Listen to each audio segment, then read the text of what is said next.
heer dal waxaa la beerayaa 600 milyan oo geed hal maalin.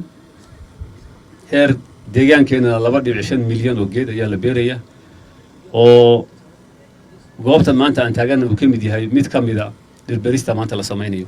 sidaad la socotaan idinku celin maayo faa'iidada dhirtu leedahay. waxaan u malaynayaa wax maanta la isxusuusiyo way ka weyn tahay inkasta oo waxyaalo fara badan oo faa'iidadeeda ognahay oo aan ku dhaqmin ay jiraan. marka dhirbeeristu taan bay ka mid tahay dad aan ogeyn oo fara badan ma jiraan, laakiin haddana ku dhaqanka waxa aynu ognahay inuu faa'iido inoo leeyahay inta badan meelo badan oo ka seegna ayaa jirta. dhirbeeristuna taa ayay ka mid tahay. marka sanadkan waxaa ka bedelan sanadihii hore.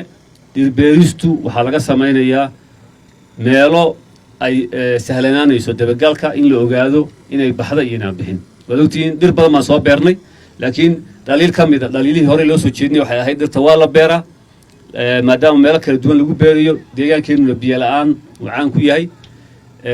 inta baxaysa intaan baxaynin la socodkeedu wuu adag yahay, inkasta oo la hayo in 60% in ka badan wixii hore loo beeray ay maaragtay ay baxday dhirtaasi.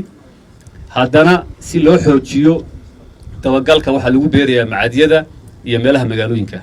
marka innagu waxaan nahay dad dhul ballaaran degan.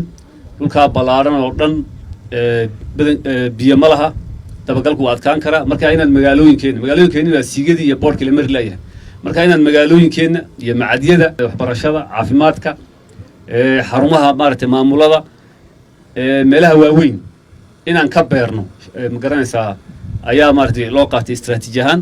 waxaan aaminsanahay arrintaasina wax way ka bedeli doonto qaabkii horey loo beeri jiray qaab ka duwan inay noqon doonto.